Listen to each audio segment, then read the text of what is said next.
Hello, everyone, and welcome to Future News Daily, where I bring you the latest advancements in technology, longevity, science, medicine, and AI. Today's Thursday, January 19th, 2023. Don't forget to like, subscribe, and hit the notification bells. With that being said, let's get started.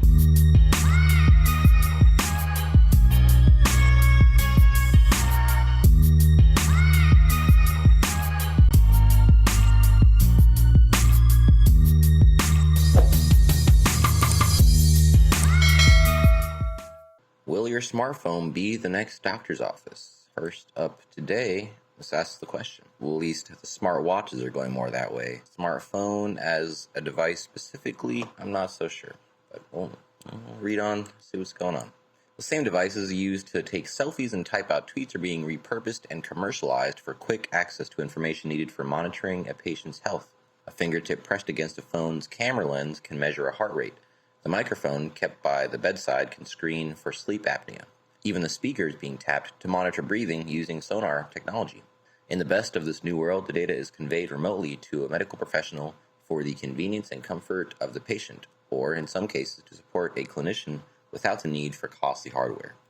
But using smartphones as diagnostic tools is a work in progress, experts say. Although doctors and their patients have found some real-world success in deploying the phone as a medical device, the overall potential remains unfulfilled and uncertain. Smartphones compact with sensors capable of monitoring a patient's vital signs. They can help assess people for concussions, watch for atrial fibrillation, and conduct mental health wellness checks, to name the uses of a few nascent applications.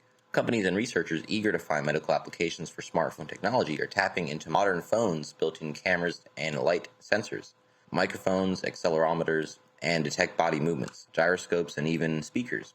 The apps then use artificial intelligence software to analyze the collected sights and sounds to create easy connections between patients and physicians. Earning potential and marketability are evidenced by the more than 350,000 digital health products available in app stores, according to a Grand View research report.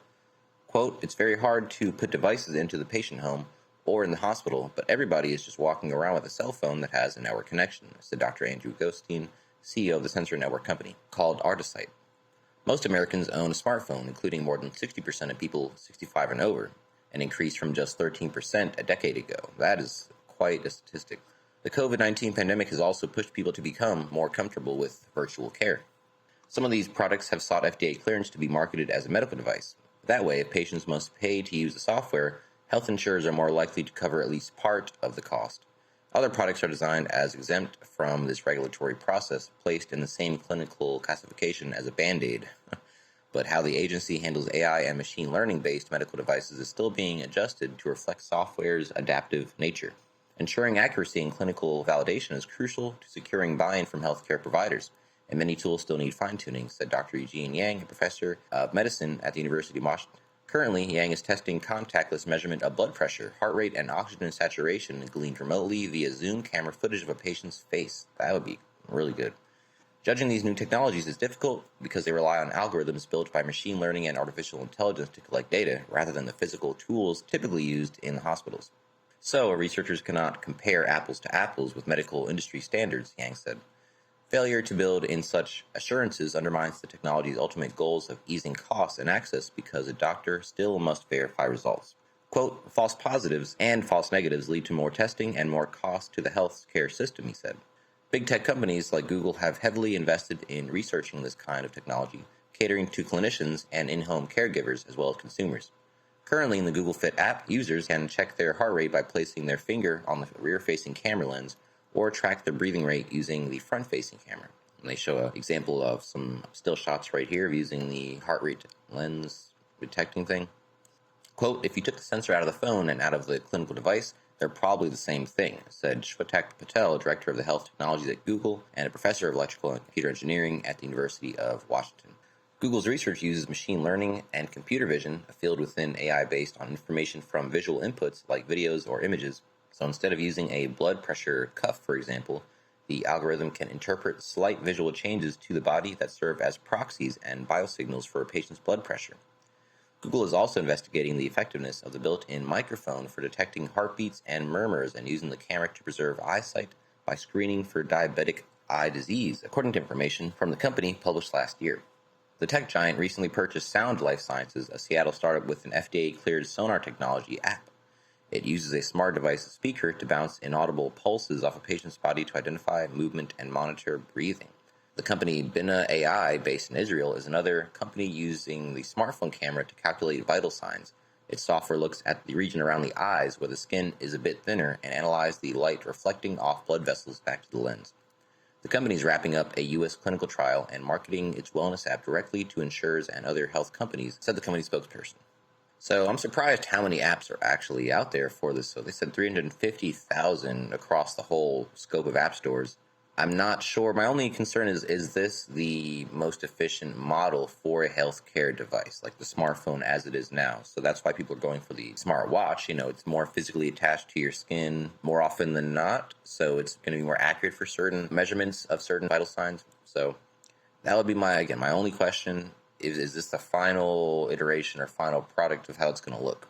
Of course, we don't know the answer to that, but they're not waiting on that as far as on the market for these things, so they'll be hitting the ground running if that changes, and if not, then they're already ready. Yeah, very good. Next up, negative thoughts speed up brain aging, it turns out, and neurodegeneration, and conversely, positive thoughts would slow down brain aging. So some people tend to be more emotionally open than others, but pretty much everyone has to face their feelings at some time or another.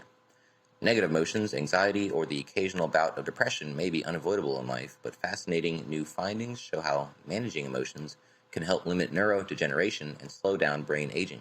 Neuroscientists at the University of Geneva observed how the brains of both young and older adults activated when confronted with the psychological suffering of others. Among older study subjects, neuronal connections displayed significant emotional inertia. In other words, negative emotions felt by those older adults appear to have excessively modified their neuronal connections over an extended period of time. This trend was most pronounced in the posterior cingulate cortex and the amygdala. Both of those brain regions are strongly involved in managing emotions and autobiographical memory. Study authors explain that these results indicate better management of negative emotions via meditation, for example, may help curb neurodegeneration. This work is just the latest in modern science's effort to better understand the brain. Researchers have been investigating how the brain reacts to emotions for the past 2 decades. Quote, "We are beginning to understand what happens at the moment of perception of an emotional stimulus." Earlier studies in psychology have found that the capacity to change one's emotions in a quick manner can benefit mental health. Meanwhile, those who are unable to regulate their emotions and thus remain in the same emotional state for longer periods are usually at a higher risk of depression. So those that find it harder to return to that base emotional state. Quote, "Our aim was to determine what cerebral trace remains after the viewing of emotional scenes in order to evaluate the brain's reaction and, above all, its recovery mechanisms. We focused on the older adults in order to identify possible differences between normal and pathological aging. Researchers showed participants a series of short TV clips displaying people in a state of emotional suffering. For example, during a natural disaster. Videos showing neutral emotional content were also presented, and the subject's brain activity was observed via functional MRI. To start, a cohort of 27 people over 65 years of age were compared with a group of 29 people aged around 25 years old. Then, the same experiment was carried out again with 127 older adults. Older people generally show a different pattern of brain activity and connectivity from younger people. This is particularly noticeable in the level of activation of the default mode network, a brain network that is highly activated in resting state. Its activity is frequently disrupted by depression or anxiety, suggesting that it is involved in the regulation of emotions. In the older adults, part of this network, the posterior cingulate cortex, which processes the autobiographical memory, shows an increase in its connections with the amygdala, which processes important emotional stimuli. These connections are stronger in subjects with high anxiety scores, with rumination, or with negative thoughts. So future studies will test how mindfulness meditation can blunt negative emotions. It's important to note that older people are generally better equipped to regulate their emotions than their younger counterparts. Older adults can usually focus more easily on positive details even during a negative event. However, changes in connectivity between their posterior cingulate cortex and the amygdala suggest a deviation in the normal aging process, accentuated among those who show more anxiety, rumination, and negative emotions. The posterior cingulate cortex is one of the brain regions most affected by dementia, which indicates that the presence of these symptoms could increase neurodegenerative disease risk. Is it poor emotional regulation and anxiety that increases the risk of dementia, or the other way around? We still don't know. Our hypothesis is that more anxious people would have no or less capacity for emotional distancing. The mechanism of emotional inertia in the context of aging would then be explained by the fact that the brain of these people remains frozen in a negative state by relating the suffering of others to their own emotional memories. So, is it possible to prevent dementia by acting on the emotional inertia mechanism? Study authors are now conducting an 18-month interventional study focusing on the effects of both foreign language learning and meditation. Quote, in order to further refine our results, we will also compare the effects of two types of meditation. Mindfulness, which consists of anchoring oneself in the present in order to concentrate on one's own feelings, and what is known as compassionate meditation, which aims to actively increase positive emotions towards others. So that's a very interesting study they have coming up next. I can't wait to cover that on this channel, so look out for that. But this is a very, very good. This is actually my favorite article. I didn't think it was going to be, but this is my new favorite article of the day. One of the best things we can do for ourselves is just try, actually, I would say go for, the latter of these two meditations down here, the compassionate meditation, which I've actually never heard of in particular as a subset of meditation, but yeah, very interesting there. Next up, Boston Dynamics Atlas robot can now pick up and throw things. So this seems like the more advanced robots models that we have right now. It looks, I think it's wireless. I know the past versions they had a huge cord coming out the back. So this looks, especially if it can jump up and what it's doing here. So we've seen the Atlas robot from Boston Dynamics dance, do backflips, and even perform parkour. But now it's received a new skill, the ability to pick up and throw objects. In a new video, Atlas Robot is carrying a tool bag up some scaffolding and then throwing it to a human construction worker who's standing on a simulated construction site. The demonstration requires Atlas to use its sensors and a large variety of capabilities to navigate the site while remaining balanced.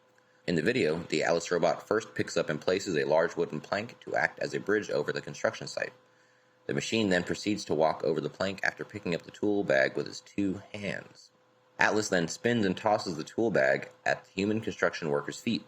After that, the machine pushes a wooden block out of its way, and then the demonstration by performing a 540-degree flip to jump off the construction site. Let's see if I can get a clip of this real quick. Alright, here we go. So yeah, this thing is looking very advanced. Moves kind of very much like a human, maybe a little more.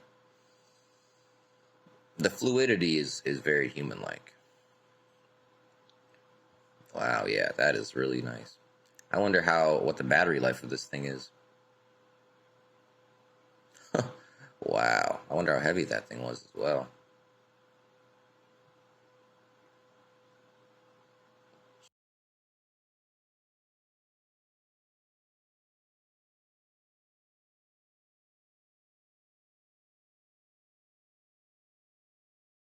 So Boston Dynamics says the demo shows how Atlas could help human construction workers in practical ways. Quote, we're layering on new capabilities, says Atlas control lead Ben Stevens. Parkour and dancing were interesting examples of pretty extreme locomotion, and now we're trying to build upon that research to also do meaningful manipulation. This could be replacing workers in very dangerous locations, high injury areas, and stuff like that. Could very much benefit. So, yeah, very good. Last up for you guys, FDA clears AI-powered MRI to screen cancers without CT. So a new AI-powered MRI application used to screen head and neck cancers has been cleared by the U.S. Food and Drug Administration. Royal Philips developed MRCAT, so standing for Magnetic Resonance for Calculating Attenuation, which gives clinicians the ability to use MRI machines as the only imaging required for a radiotherapy treatment plan for soft tissue tumors of the head and neck. The AI-enabled radiotherapy application makes it possible for magnetic resonance to be the sole modality. CT scans are no longer necessary with the innovative medical device from the Dutch manufacturer. The FDA granted 510(k) clearance, a pre-market notification of a medical device. The news was announced at the recent annual conference of the American Society for Radiation Oncology. The AI model can display images with density information usually observed with CT scans. So, as an aside, I'm sure this is saving millions of dollars annualized, or maybe even billions, knowing how expensive these scans are. So, just as initial thoughts here. A single high-resolution MR scan can provide a high level of detail in under 3 minutes. Quote, the superior soft tissue imaging of MR together with advances in the integration and orchestration of data, including the use of artificial intelligence, promise greater clarity and less subjectivity in planning radiotherapy for head and neck cancer, said Dr. Ilya Gip, Philips' Chief Medical Officer for Oncology Solutions. In addition, the equipment can also be used to treat cancers in the pelvis, prostate, and brain by calculating radiation doses and positioning patients for radiation treatments. Philips is partnering with Macromedics, a patient positioning company. The firm uses a thermoplastic prominent mask system to immobilize the patient's head, neck, and shoulders while they undergo a scan or radiation therapy. The patient-friendly mask system also works with Philips' MR coil used to image the head and neck. The coil has not received FDA clearance yet. The company expects the MR CAT, MR coil, and the Macromedics device will make it easier to handle tumors that are usually hard to treat. Philips is focused on leveraging AI algorithms with advanced imaging techniques so doctors can make more accurate diagnoses to develop better treatment plans for patients. Philips also announced a strategic partnership with Electa Unity. Electa Unity, the first high-field MR LINAC or linear accelerator. The two companies will collaborate to deliver image-guided adaptive treatment and oncology informatics for personalized and precise oncology care. It sounds like medicine and healthcare might actually be one of the top places for AI and machine learning to benefit and have cost-saving effects, at least initially. That's what it seems like. So anyway, that is the last article I have for you today. Don't forget this video is for educational purposes only. I'll never recommend any investments. We'll see your time or money. I'm to contact you on any other platform or own any rights to the information within this content. With that being said, thanks for tuning in, and I'll see you in the next one.